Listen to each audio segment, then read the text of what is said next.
মোৰ নাম নমিতা। মোৰ বিয়া হোৱা মাত্ৰ 1 সপ্তাহহে হৈছিল। মোৰ শহুৰ দেউতাই মোক চিঞৰি চিঞৰি মাতিলে। মোৰ স্বামীৰ ঘৰত শহুৰ দেউতাৰ বাহিৰে আন কোনো নাছিল। শাহুৰ মৃত্যু বহু বছৰ আগতেই হৈছিল। মোৰ স্বামী ৰণ তেওঁলোকৰ একমাত্ৰ সন্তান আছিল। ফুলশয্যাৰ নিশাই মোৰ স্বামী ৰণে মোক কৈছিল, মোৰ দেউতা অলপ বেলেগ ধৰণৰ। তেওঁৰ খংটো বৰ বেছি। তেওঁক কেতিয়াও কোনো কথাত আপত্তি নকৰিবা, নহ'লে তেওঁ খঙতে পাগল হৈ যায়।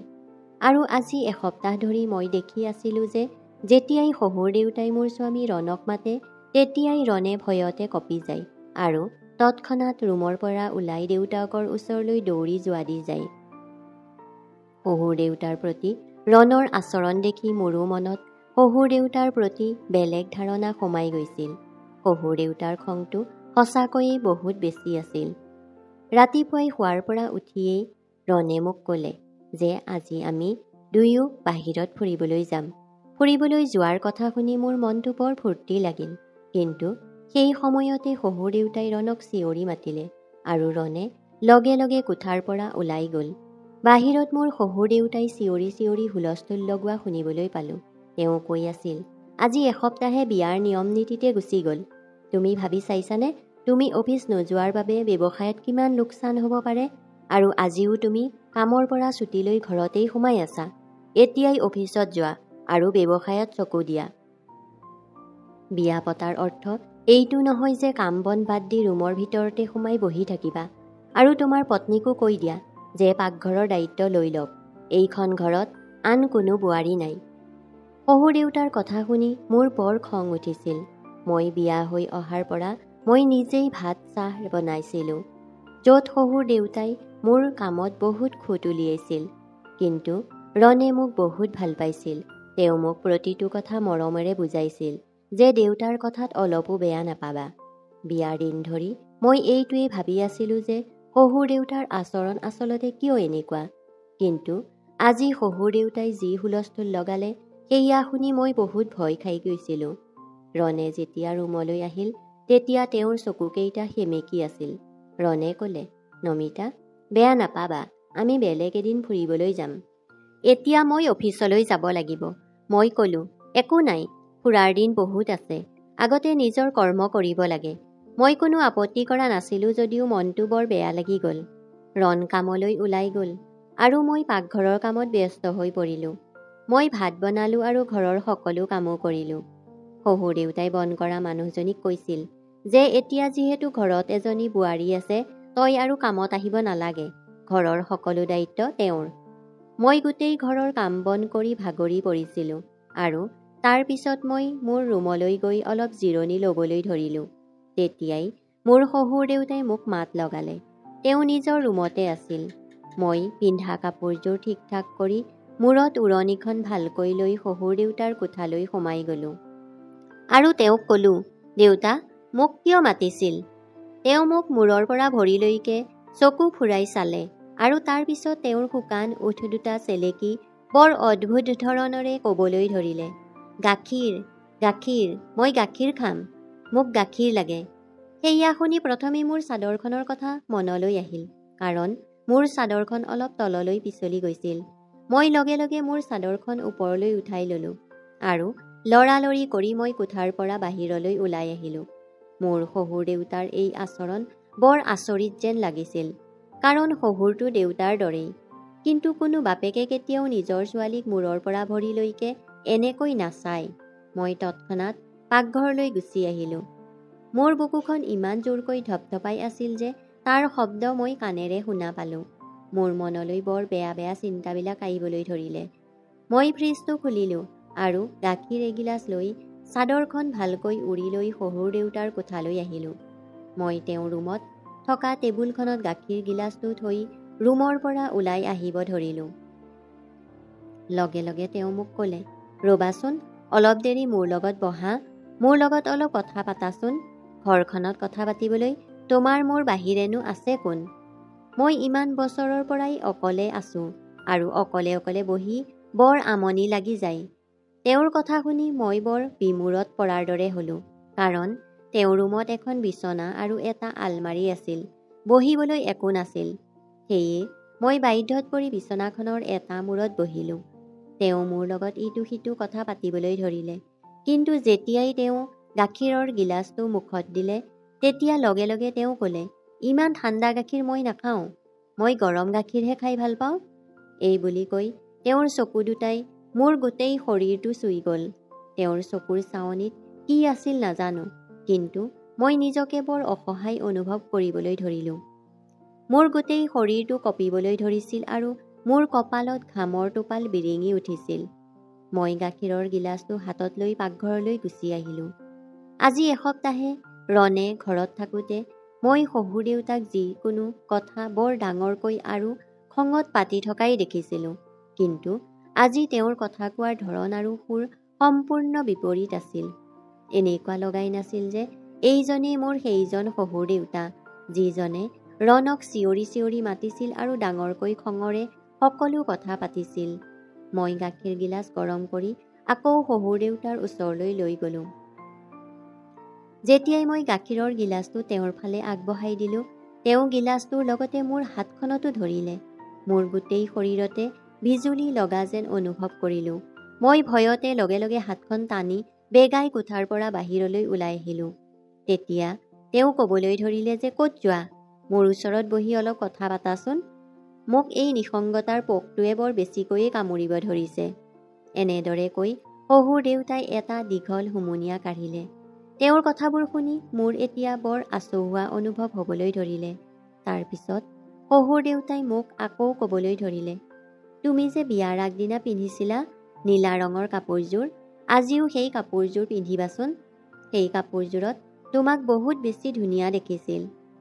এই কথা শুনি মই লাজে দুখে মৰি যোৱা যেন অনুভৱ কৰিছিলোঁ। এই অনুৰোধ কৰিব লাগিছিল কোনে আৰু কৰিছে কোনে? এতিয়াতো প্ৰতিদিনে মোৰ শহুৰ দেউতাৰ এই নাটকখন চলিবলৈ ধৰিলে। ৰণে অফিচত যোৱাৰ লগে লগে মোক তেওঁৰ ৰুমলৈ মাতে আৰু মোক লোভনীয় চাৱনিৰে চাই আৰু জিভাৰে উজ্জৰি চেলেকিবলৈ ধৰে আৰু কয়, মই গাখীৰ খাম, মোক গাখীৰ দিয়া। মই তেওঁক গাখীৰৰ গিলাচটো দিবলৈ ধৰিলে তেওঁ মোৰ হাতত থাপ মাৰি ধৰে আৰু মোক কাষলৈ টানি নি ওচৰত বহি তেওঁৰ লগত কথা পাতিবলৈ কয়। মই তেওঁৰ বোৱাৰী, মইনো তেওঁৰ লগত কি কথা পাতিম? মই কামৰ অজুহাত দেখুৱাই ৰুমৰ পৰা ওলাই আহিছিলোঁ। আচলতে মোৰ তেওঁৰ এনে আচৰণ একেবাৰে ভাল লগা নাছিল। এতিয়া মোৰ মনটো দুখ আৰু খঙত অস্থিৰ হৈ পৰিছিল। মই ভাবি আছিলোঁ যে আজি এই বিষয়ে ৰণৰ লগত কথা পাতিব লাগিব।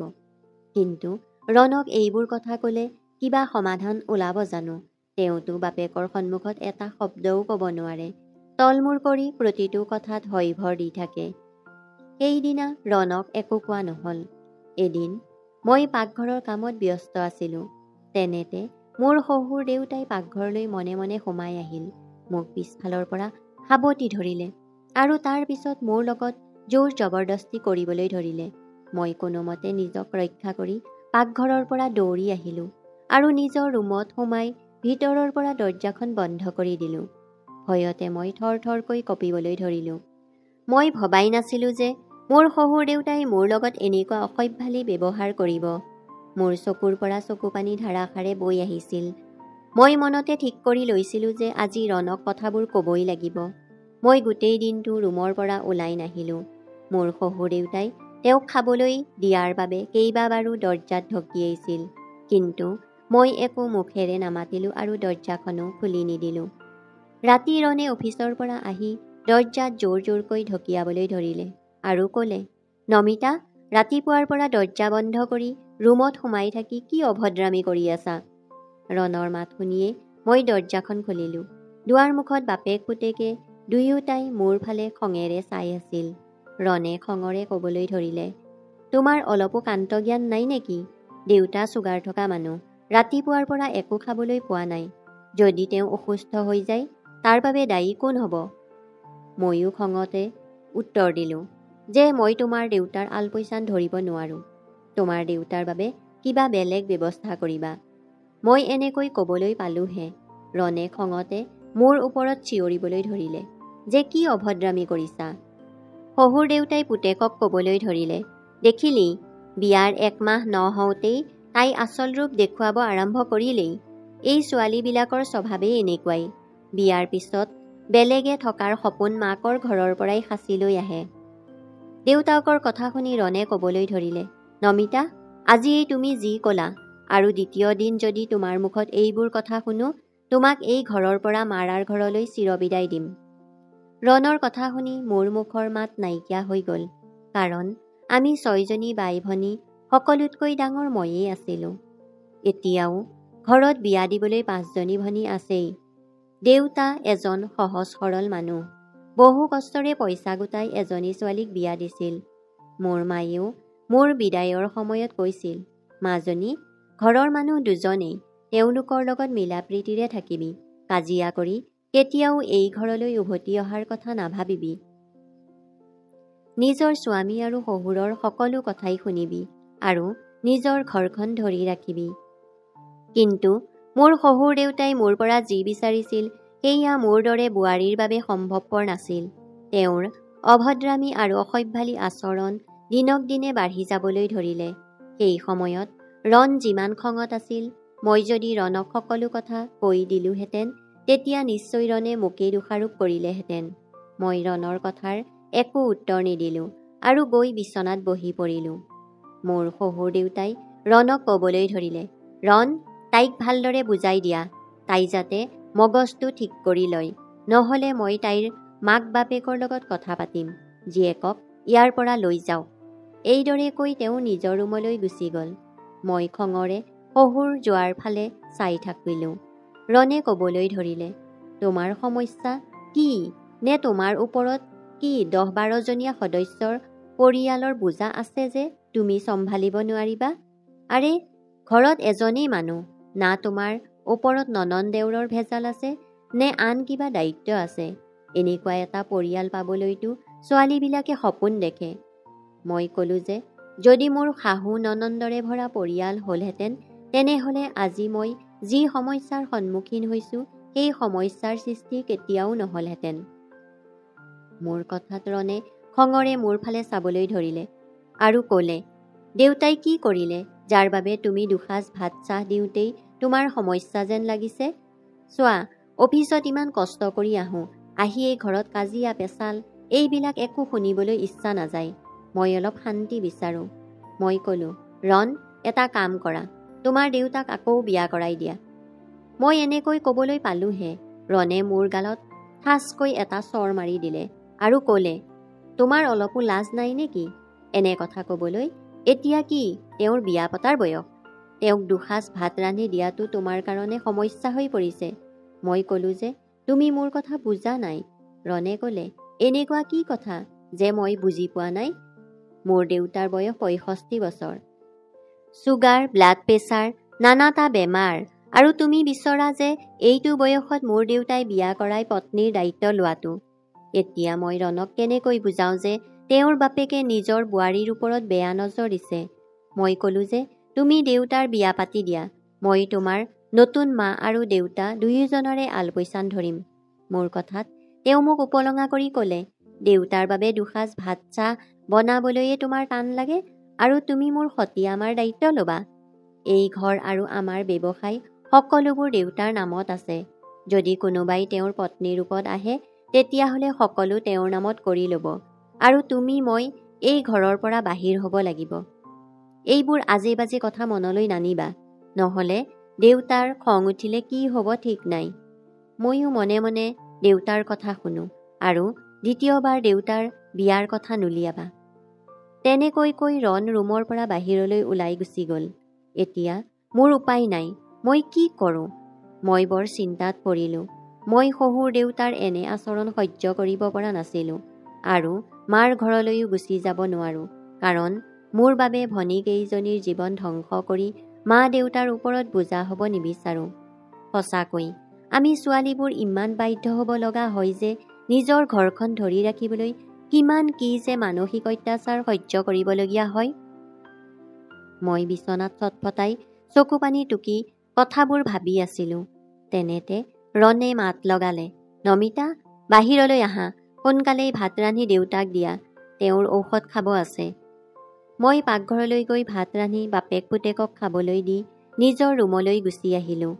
মই সেইদিনা একোৱেই নাখালোঁ, কিন্তু ৰণে মোক এবাৰো নক'লে যে তুমিও দিনটো একো নোখোৱাকৈ আছা, আহা কিবা এটা খাই লোৱা। স্বামীয়ে কেতিয়াও পত্নীৰ কথা চিন্তা নকৰে, মাত্ৰ তেওঁলোকে নিজৰ কামক লৈ মতলব ৰাখে।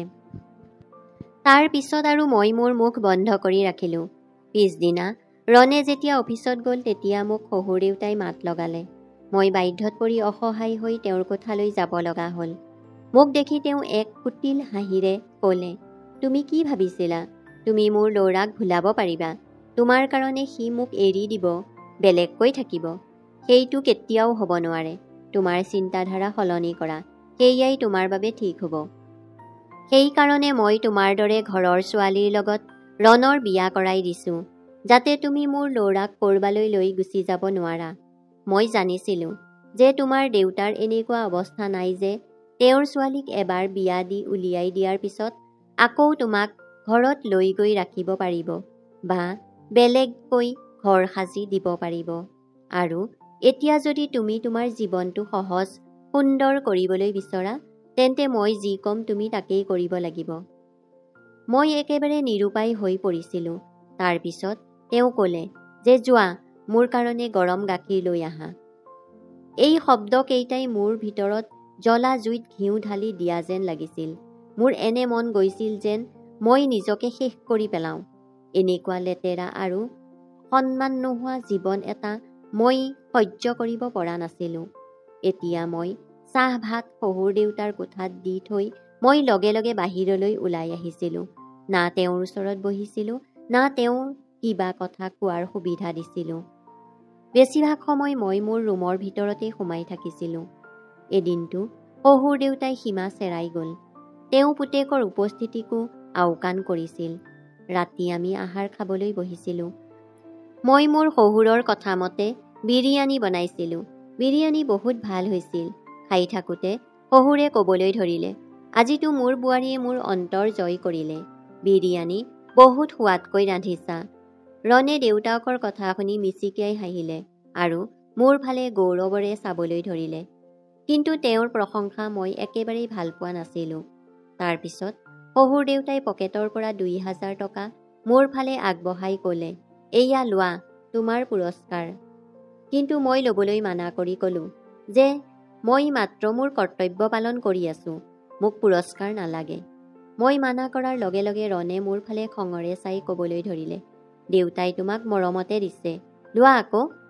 মোৰ অনিচ্ছা সত্ত্বেও টকাখিনি ল'বলৈ বাধ্য হ'লোঁ।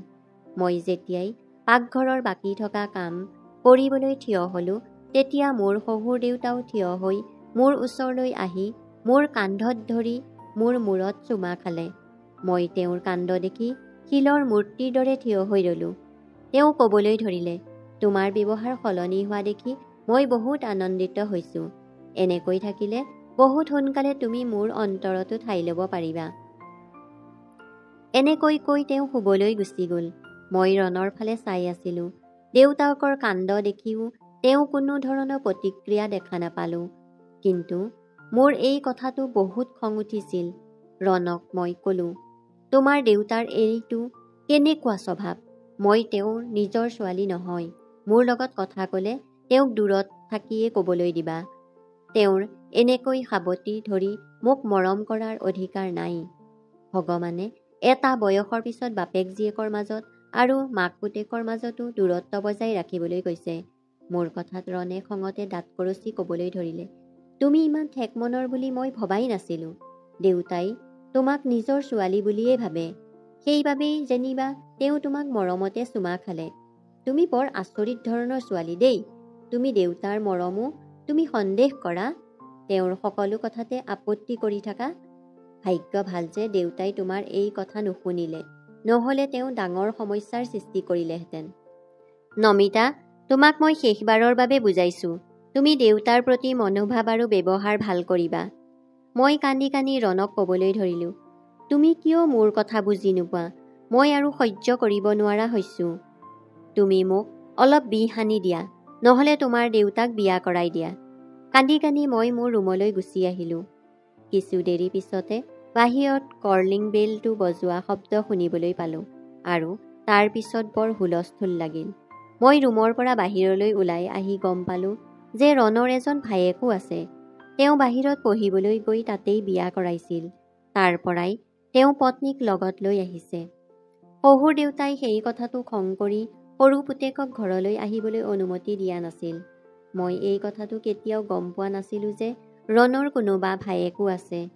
মই সিহঁতহালক দেখি আচৰিত হৈ পৰিছিলোঁ। শহুৰ দেউতাই খঙতে চিঞৰি চিঞৰি গালি পাৰি আছিল। মোক এবাৰো নুসুধি নিজৰ ইচ্ছামতে বিয়া পাতিছিলি, এতিয়া কিয় তাইক ইয়ালৈ লৈ আহিলি? তাতেই থাকিব লাগিছিল। দেউৰে দেউতাকৰ ভৰিত ধৰি ক্ষমা বিচাৰিবলৈ ধৰিলে। তাৰ পিছত ৰণেও দেউতাকক বুজালে, যি হ'ল হ'ল দেউতা, তাক এতিয়া ঘৰত সোমাবলৈ দিয়ক। যিয়েই নহওক, এতিয়া মোৰ এজনী লগৰী আহিল। মই এটা শান্তিৰ উশাহ ল'লোঁ। মোৰ জাজনী দেখিবলৈ ধুনীয়া আৰু ক্ষীণ আছিল। তাই বৰ ধেমেলীয়া আৰু বেছি কথা কোৱা বিধৰ ছোৱালী আছিল। আমি দুয়োজনী সহজে মিলি গৈছিলোঁ আৰু মোৰ দেউৰেও ৰণৰ লগত ব্যৱসায়ত লাগিল। মোৰ শহুৰ দেউতাৰ মন এতিয়া মোৰ পৰা আঁতৰি সৰু বোৱাৰীয়েকৰ ফালে গৈছিল। এদিন ৰাতি আমি সকলোৱে আহাৰ খাই থাকোঁতে শহুৰ দেউতাই ক'লে, এতিয়াৰ পৰা মোৰ সকলো কাম মোৰ সৰু বোৱাৰীয়ে কৰিব। গীতায়েও আনন্দ মনেৰে ক'লে, হ'ব দেউতা, আপোনাৰ সকলো কাম মই কৰি দিম। আপোনাৰ যি প্ৰয়োজন হয় মোক মাত্ৰ কৈ দিব। তাৰ দুদিনৰ পাছৰ পৰা গীতাই শহুৰ দেউতাৰ ৰুমৰ পৰা ওলালে তাইক বৰ চিন্তিত হৈ ওলোৱা যেন লাগিল আৰু বাৰে বাৰে তাই নিজৰ মুখখন আৰু কপালখনৰ পৰা ঘাম মচি থকা যেন লাগে। মই তাইক দেখি বুজিব পাৰিছিলোঁ যে তাই কি পৰিস্থিতিৰ মাজেৰে দিন পাৰ কৰি আছে।